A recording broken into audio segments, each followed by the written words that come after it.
The sky above turned red that morning. General Park was drinking her coffee when the first explosion shook the ground beneath her feet. The cup fell from her hand and shattered on the floor. She ran to the window of her apartment and saw something that would stay in her mind forever. Massive ships hung in the sky like dark clouds. They were not from Earth. They were nothing humans had ever seen before. These ships were black and silver, shaped like curved blades, and they stretched across the horizon as far as the eye could see. Fire rained down from them. Buildings exploded. People screamed in the streets below. Grabbed her phone and called the military base. No answer. She called again. Nothing. The phone lines were dead. The power went out next. She stood in darkness, watching her city burn through the window. In Seoul, the same thing was happening. In Tokyo, in New York, in London. In every major city across the world, these alien ships appeared without warning and began their attack. There was no message, no demand, no chance to respond. They simply arrived and started killing. 12 million people died in the first hour. Ran down the stairs of her building. The elevator was dead. She pushed through crowds of terrified people, her military training taking over. She needed to reach the emergency bunker outside the city. That was the protocol. That was where survivors would gather. The streets were chaos. Cars crashed into each other. People ran in every direction. A woman held a baby and screamed for help. An old man sat on the ground, staring at the sky with empty eyes. Wanted to help them all, but she knew she could not. She had to survive. She had to fight back. She found a motorcycle abandoned on the street. The key was still in it. She climbed on and drove through the burning city, dodging falling debris and fleeing crowds. Behind her, another explosion lit up the sky. She did not look back. She could not afford to. The bunker was built into a mountain 30 kilometers outside. When arrived, other military officers were already there. They had the same look in their eyes: shock, anger, fear, but also something else: determination. Inside the bunker, screens showed news feeds from around the world. Every channel told the same story: alien attack, millions dead, cities destroyed, governments collapsed. The president of South Korea was missing. The American president was confirmed dead. The British Prime Minister was killed when a ship landed directly on Parliament. Then the message came. Every screen on Earth displayed the same image. A face appeared. It was not human. The skin was gray and scaled like a lizard. The eyes were large and golden with black slits for pupils. The mouth was thin and cruel. This creature wore golden armor decorated with strange symbols. "I am Emperor of the Empire," the creature said. Its voice was deep and cold. "Your planet has been selected for harvesting. You will serve the Empire as laborers. This is not a negotiation. This is a statement of fact." The Emperor smiled. It was a terrible smile. "You have 7 days to surrender completely. Lay down all weapons. Present yourselves for collection. Any resistance will result in the complete destruction of your species.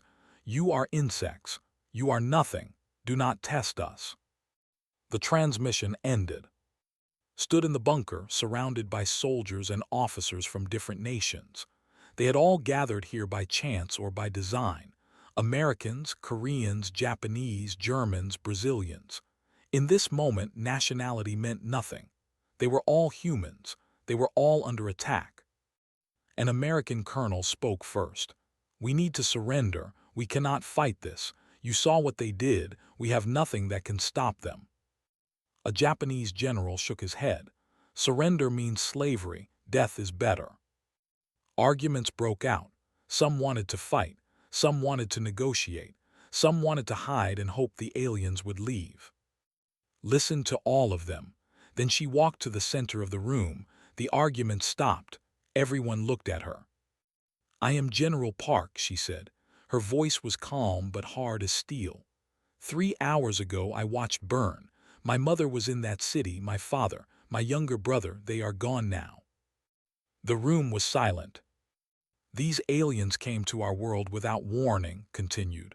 They killed millions of innocent people, children, elderly, people who never held a weapon in their lives, and now they call us insects. They laugh at us. They expect us to kneel. She walked to a screen and pulled up the star chart that they had broadcast with their message. In their arrogance, they had shown Earth exactly where their empire was located in the galaxy. They had marked there their colonies, their trade routes. They thought humans were too primitive to understand it. They thought wrong. They made a mistake, said, pointing at the map. They showed us where they live. The room stirred. People began to understand what she was suggesting. I will not surrender, declared. I will not kneel to creatures who murder children. I do not care how powerful they are. I do not care how advanced their technology is. We are humans. We survived ice ages. We survived plagues. We survived 2 world wars. We split the atom and walked on the moon within 60 years of inventing flight. She turned to face the gathered officers. They do not know what we are. They do not know what we can do when we are angry. They do not know that humans are most dangerous when we have nothing left to lose. Admiral, a naval commander who had escaped the destruction of the Korean fleet, stepped forward. What do you propose, General? Looked at him. We pretend to surrender, we give them what they want, we act broken and defeated, and while they believe we are tamed, we prepare, we study their technology, we build new weapons, we create a fleet, and when we are ready, we strike back. That could take years, someone said. Then it takes years, replied. I am patient, I can wait, but I promise you this. One day I will stand before their emperor, I will look into his golden eyes, and I will make him regret the day he ever heard of Earth. The bunker was quiet. Then, one by one, the officers began to nod. The American colonel who had suggested surrender straightened his back and saluted. The Japanese general bowed his head in respect. Others followed. In that moment, in a bunker beneath a burning world, humanity made its choice. They would not surrender. They would not die quietly. They would fight, and they would win. General Park looked at the star chart one more time.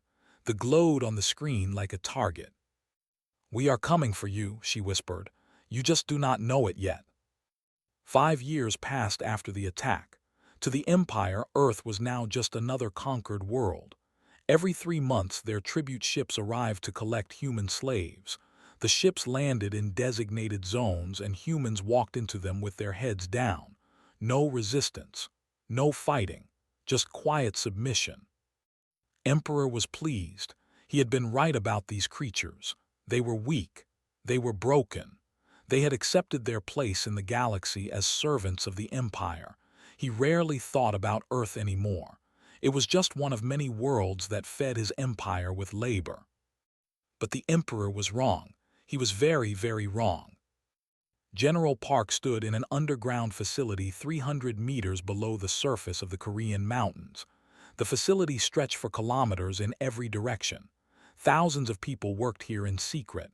Scientists, engineers, soldiers, all of them shared one purpose: revenge. Show me the progress, said to Doctor, the chief weapons engineer. Was a thin man with tired eyes and messy hair. He had not slept more than 4 hours a night in 5 years. None of them had. He led through the facility, past laboratories and workshops where humans worked on technology that should have been impossible. We captured our first soldier 2 years ago, explained as they walked. He thought he was safe, walking alone near a tribute zone. He was wrong. We took him alive. We studied him. We learned their language. We learned their biology. We learned their weaknesses. They entered a large room filled with alien equipment. Pieces of ships hung from the ceiling. Weapons lay on tables. Computer systems hummed with stolen data. Their technology is advanced, continued, but not impossible to understand. They use something called fold space drives to travel faster than light. We have built our own version. Smaller, faster, better. Looked at a weapon on the table. It was sleek and silver, clearly of design. And their weapons. Their energy shields are strong against energy weapons. said with a small smile. "But they are weak against kinetic force. Simple physics. A fast-moving object hits harder than they expect. We have designed missiles that carry nuclear warheads at speeds their shields cannot stop. One hit will destroy any ship." They walked further into the facility, saw young soldiers training in special suits designed for zero-gravity combat. They moved through obstacle courses, fighting holographic enemies, learning to kill in close quarters. "Captain leads our special forces," said, pointing to a woman who was demonstrating combat techniques to a group of soldiers. "She is the best pilot we have, the best fighter. Her team is called the Ghosts. They will board enemy ships and tear them apart from inside." Noticed watching and saluted. Her face was young, but her eyes were old. She had lost her entire family in the first attack. Now she lived only for the mission. Nodded to her and continued the tour. They reached a massive underground hangar, stopped and stared. Before her sat row after row of warships. Human warships. They were not as elegant as vessels. They were angular and brutal, designed for one purpose only: destruction. 300 ships, Admiral said, walking up to join them. He was the fleet commander, the man who would lead humanity's navy into battle. "We built them in secret, in underground hangars, in hollowed-out asteroids, under the ocean floors. They never suspected anything." Walked among the ships. She touched the cold metal of one hull. "How did we build all of this without them noticing?" "We let them see what they expected to see," explained. "Broken cities, defeated people. We rebuilt just enough on the surface to seem normal. All the real work happened below. Every resource, every piece of metal, every drop of fuel went to this project." "And the people?" asked. "The ones who go to the tribute ships?" His face darkened. "Volunteers, all of them. They know they will become slaves. They know they may never return, but they go anyway to keep the deception alive, to buy us time." Felt the weight of those sacrifices. So many had given everything so that humanity could have a chance. She would not let their sacrifice be meaningless. They returned to the command center. Screens showed information from across the world. Other facilities like this one existed on every continent. America, Europe, Africa, Asia, Australia, all working together, all preparing for the same day. Sergeant Minu was waiting for them. He was a large man with scars on his face and arms. He commanded the ground forces, the soldiers who would invade worlds and free the slaves. "My troops are ready," Minu reported. 200,000 soldiers, the best humanity has ever produced.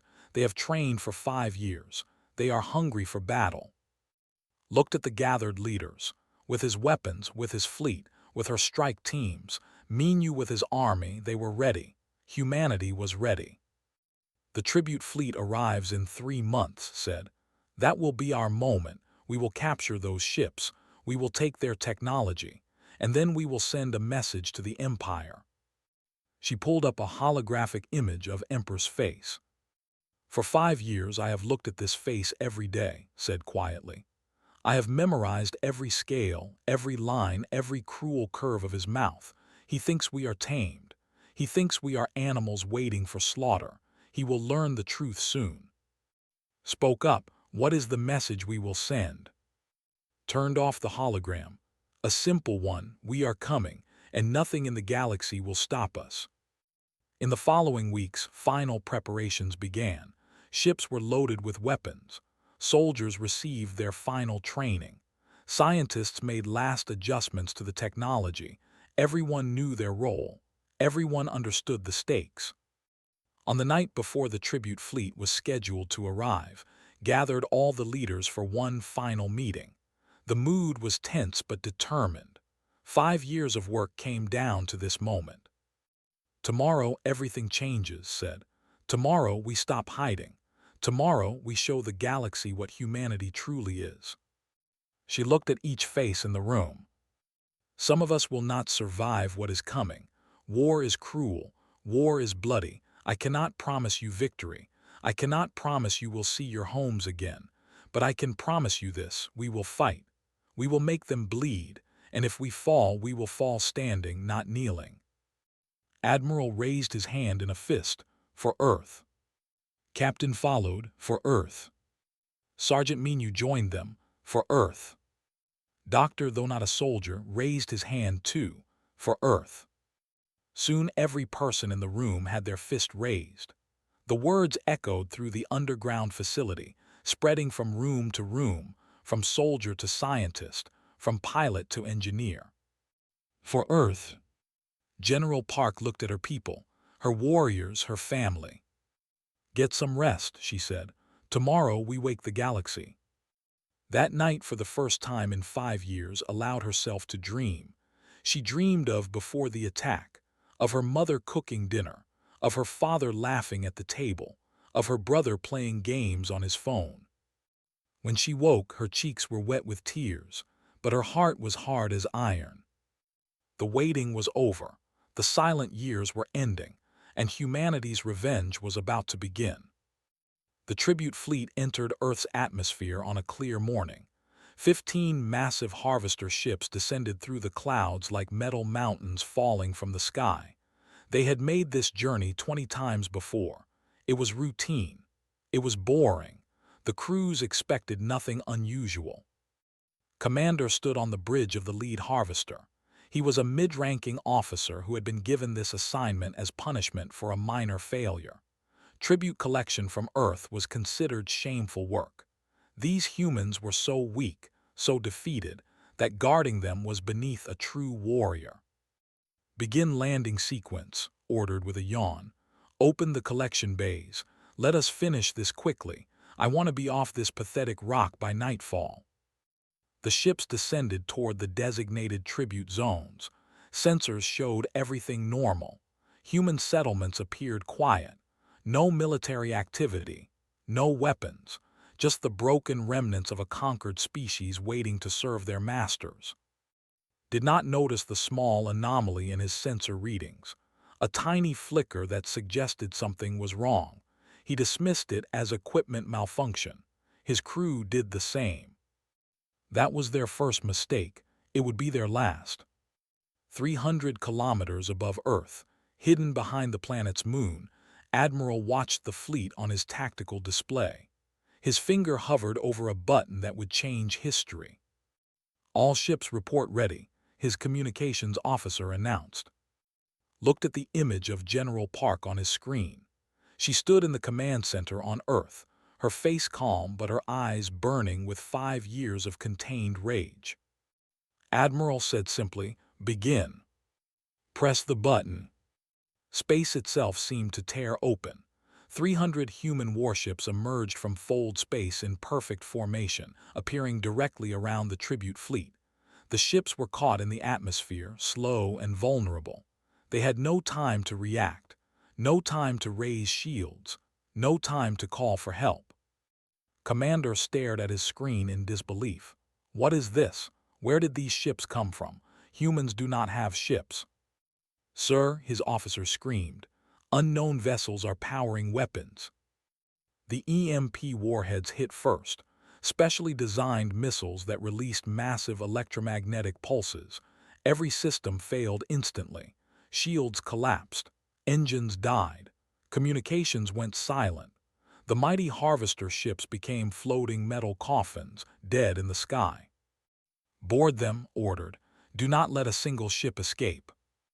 Captain was already in motion. Her shuttle launched from the flagship and streaked toward the lead harvester.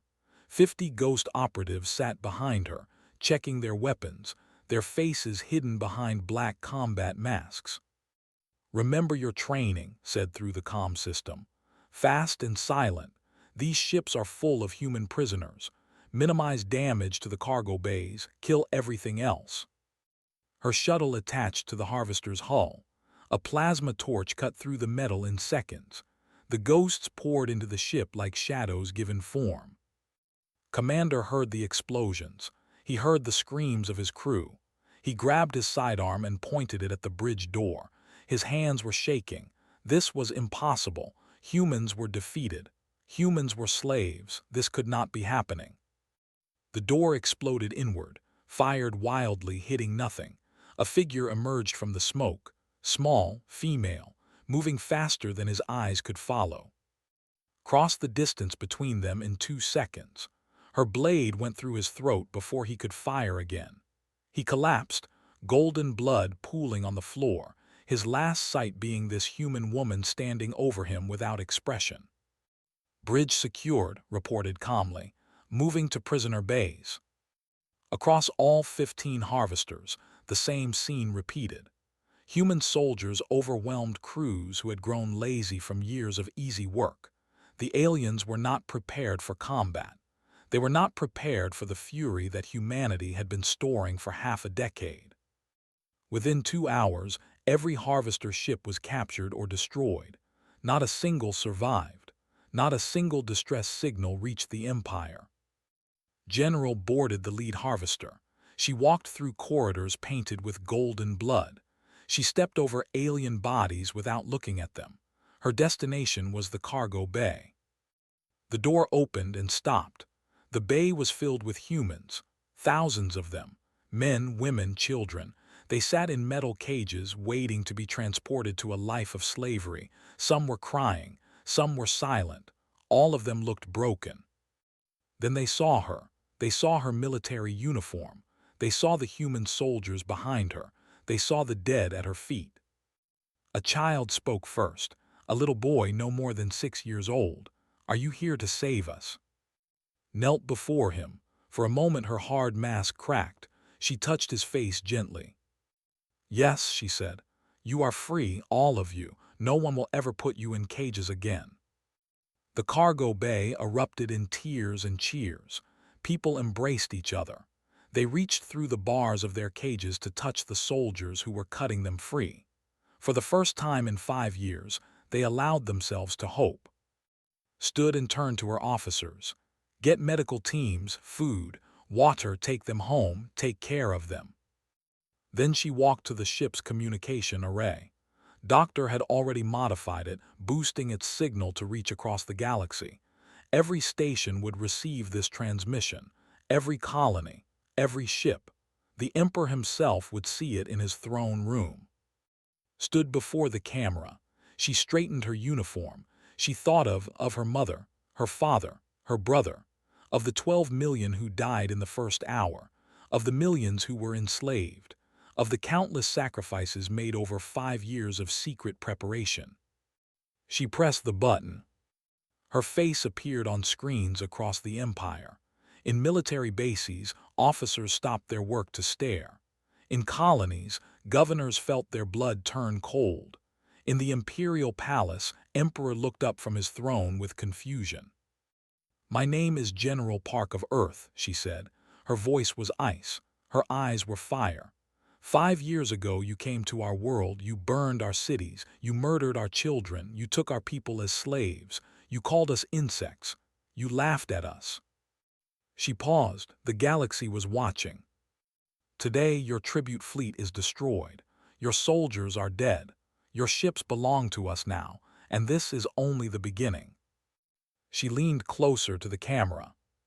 You struck Earth first. You started this war. You thought we would break. You thought we would kneel. You were wrong.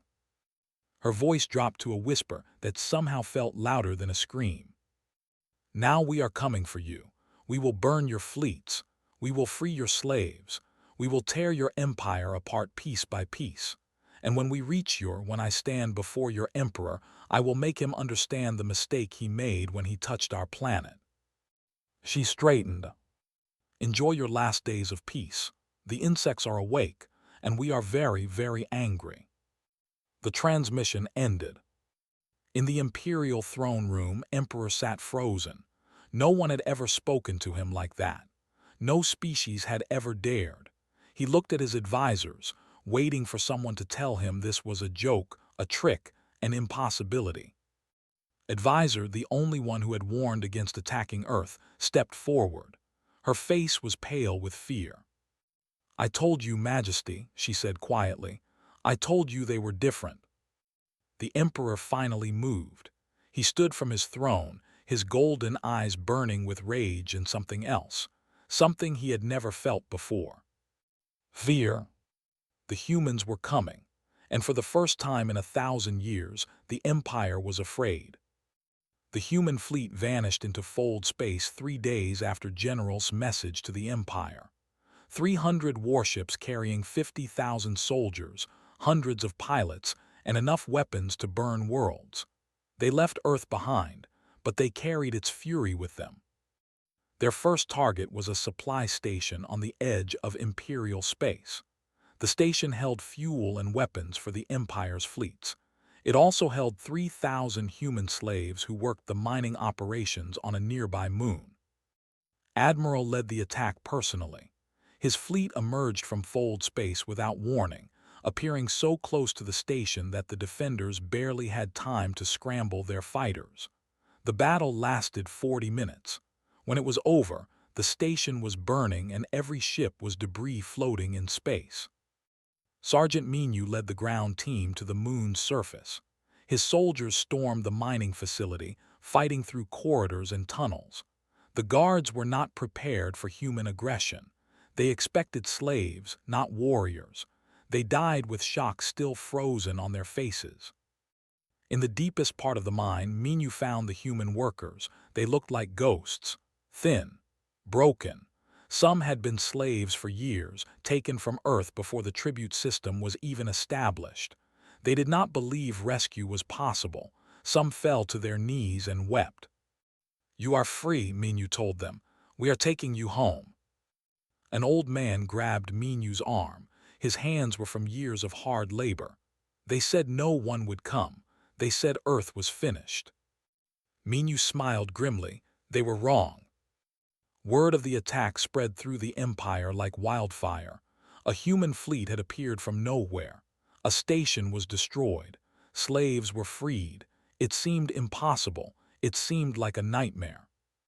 Emperor refused to believe the reports at first. He had his advisors executed for bringing him false information. Then more reports came, and more. Human ships striking at the edges of his empire.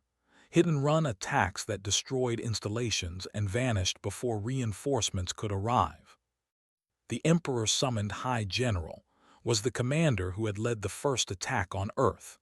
He was the one who had planned the bombardment that killed millions. Now he was given a new mission: destroy the human threat. Find them, commanded from his golden throne. Hunt them down, destroy every ship, kill every human. I want their fleet burning and their general kneeling before me in chains. Bode, it will be done, Majesty. But it was not done. It was not even close.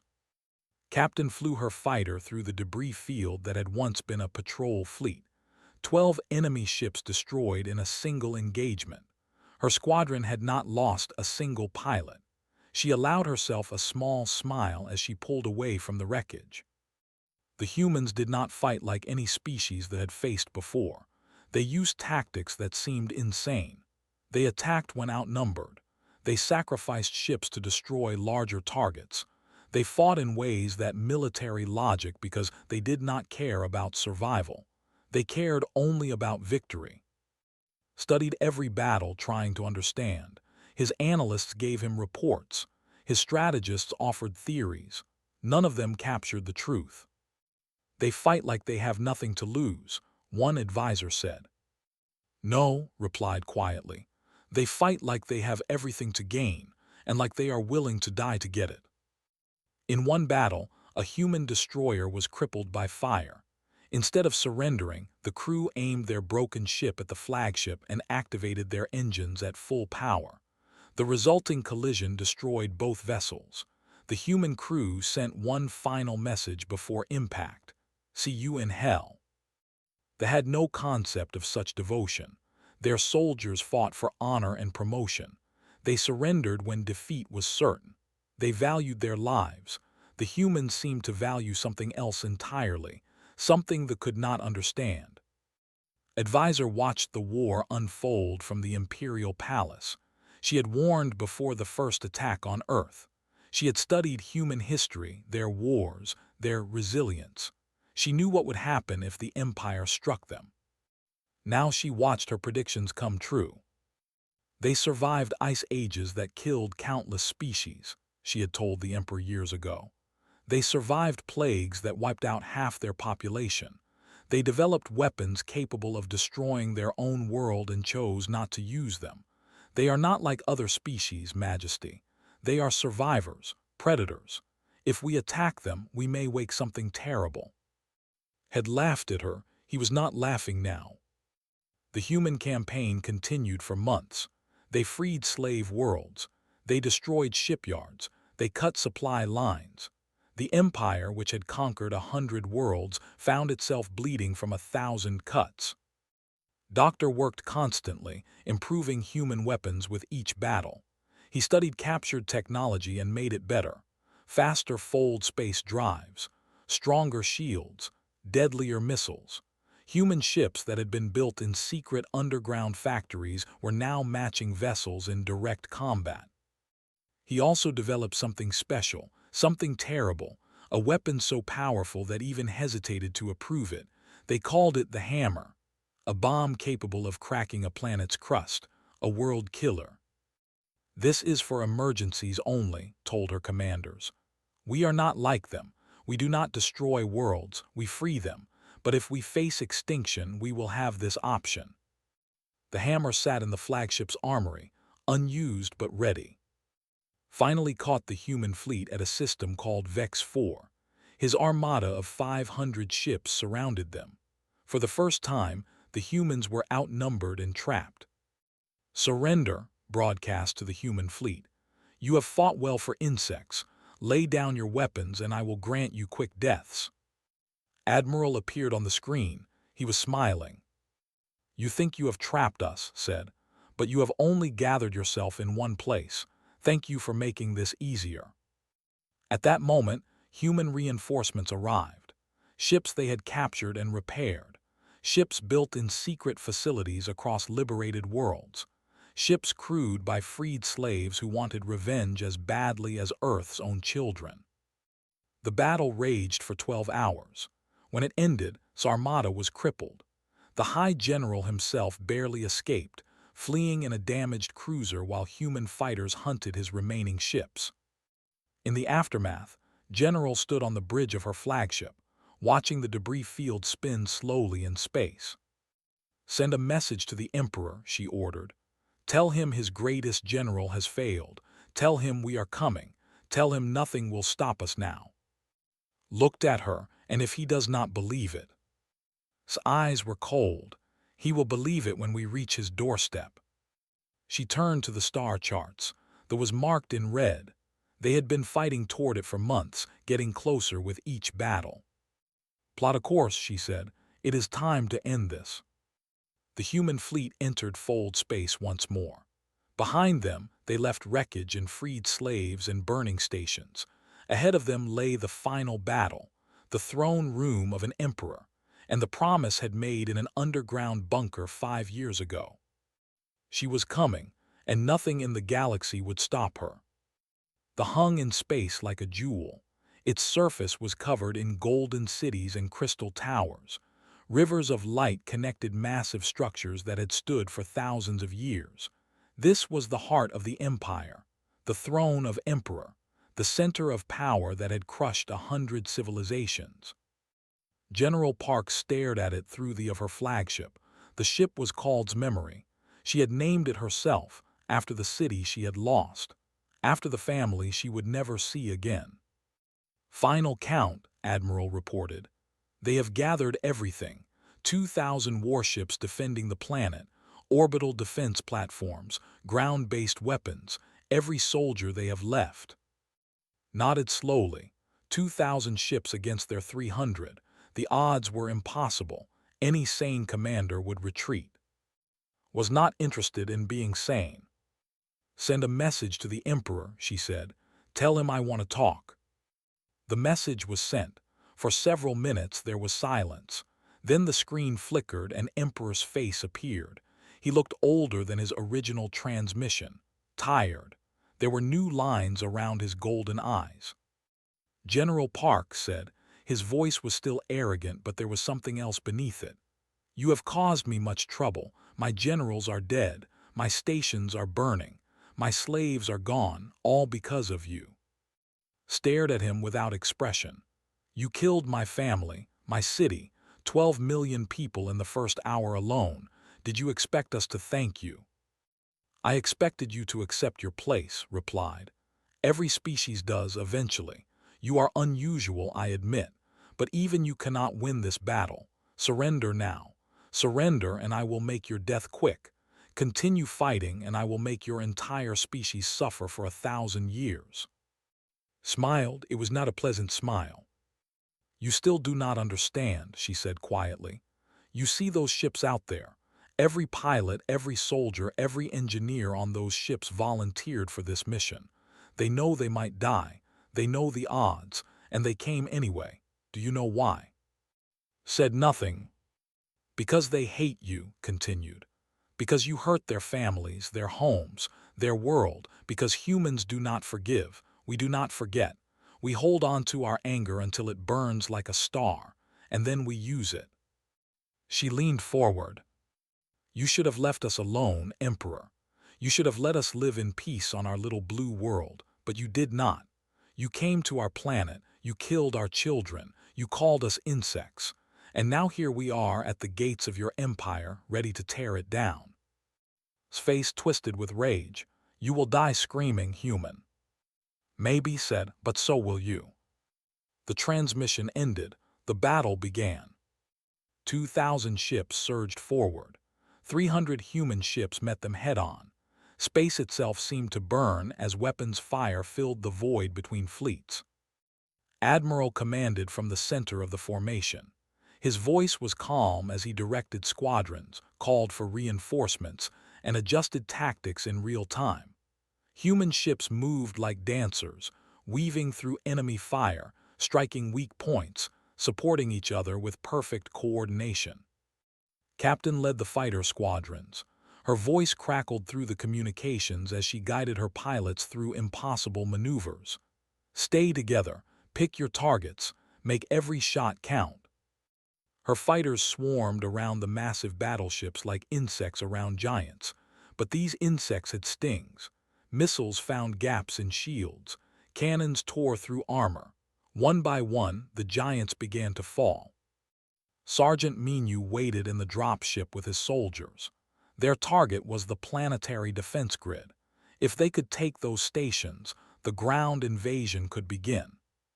"Launching now," the pilot announced. The dropship screamed through the battlefield, dodging debris and weapons fire. It attached to an orbital station. Minu's soldiers cut through the hull and poured inside. The fighting was brutal and close. Guards fell before human fury. Within an hour, the station was theirs. "Defense grid is down," Minu reported. "Ground forces can deploy." The battle raged for 18 hours. Human ships fell. So many ships. But for every human vessel destroyed, 10 ships went with it. The human crews fought without mercy, without surrender, without hesitation. A human cruiser, crippled and burning, rammed itself into a carrier. The explosion took both ships and 3 others nearby. A squadron of fighters, out of missiles, flew their ships directly into the bridge of a battleship. A cargo vessel filled with explosives detonated in the middle of the formation, creating a gap that human destroyers poured through. They had never faced anything like this. Their commanders screamed for reinforcements that did not come.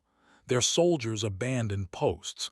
Their fleet, which had conquered the galaxy, began to break. Admiral saw the moment. All ships push forward, break through their lines, head for the planet. The human fleet surged. They punched through the defenses like a fist through paper. Ships burned on both sides, but the humans did not stop. They could not stop. Not now, not when they were so close. General watched the planet grow larger in her. The armada was shattered. The orbital defenses were down. The path was clear. "Take us to the surface," she ordered. "I have an appointment with the Emperor." Her shuttle descended through the atmosphere, escorted by its remaining fighters. They landed on the steps of the Imperial Palace. A squad of soldiers followed through the golden doors. The palace was chaos. Advisors fled. Guards abandoned their posts. Servants hid in corners. The mighty empire was crumbling and everyone knew it. Walked through the halls like death itself. Her boots echoed on the marble floors. Her weapon hung at her side. She passed bodies and burning tapestries. She did not care. She had only one destination. The throne room doors stood before her. Massive, golden, decorated with symbols of conquest, pushed them open. Emperor sat alone on his throne. His advisors had abandoned him. His guards had fled. He was just an old creature now, sitting in a golden chair, watching his world end. Walked toward him. Her soldiers stayed at the door. This was personal. "You came," said. His voice was empty. "I told you I would," replied. "You destroyed everything, my fleet, my empire, 1,000 years of conquest burned away by primitives from a backwater planet." He laughed bitterly. How did you do this?" Stopped before the throne. She looked up at the emperor who had ordered her world's destruction, who had killed her mother, her father, her brother, who had called humanity insects. "You made a mistake," she said simply. "You attacked us without understanding what we are. You thought our cities were our strength. You were wrong. Our strength is in our hearts, in our stubbornness, in our refusal to accept defeat." She drew her weapon. "You showed us that the universe was cruel, that species could be enslaved and destroyed.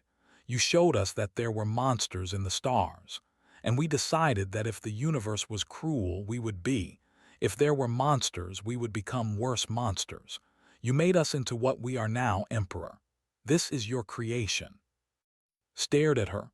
For the first time he seemed to truly see her, not as an insect, not as a slave, but as a predator, a survivor, a creature far more dangerous than he had ever imagined. "What are you?" he whispered. Raised her weapon.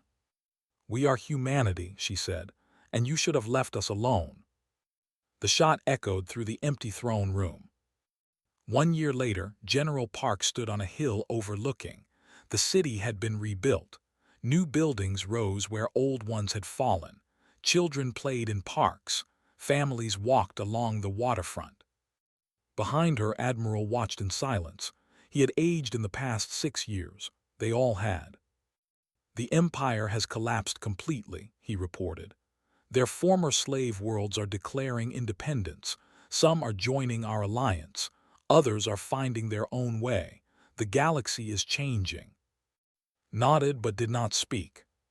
"Captain retired," continued. "She is teaching at the Flight Academy. Sergeant Minu bought a farm somewhere in the countryside. Says he is done with fighting. Doctor is leading the New Technology Institute. He says we will reach other galaxies within 100 years. "Good," said quietly. "And you, General, what will you do now?" Was silent for a long moment. Then she walked down the hill toward a memorial that stood at its base. Stone walls covered with names, millions of names, everyone who died in the first attack and the war that followed. She found 3 names carved near the bottom: her mother, her father, her brother. For the first time in 6 years, allowed herself to cry, not for the emperor she had killed, not for the war she had won, but for the family she had lost, for the girl she had been before that terrible day when the sky turned red. Waited at a respectful distance. When her tears dried, touched the names one last time. Then she turned and walked back up the hill. Her face was calm again, peaceful even. "What will I do?" she repeated his question. "I will rest, I will remember, and I will make sure humanity never forgets." She looked up at the sky. Somewhere beyond those clouds were stars, thousands of stars, millions of worlds, a galaxy that had learned a terrible lesson.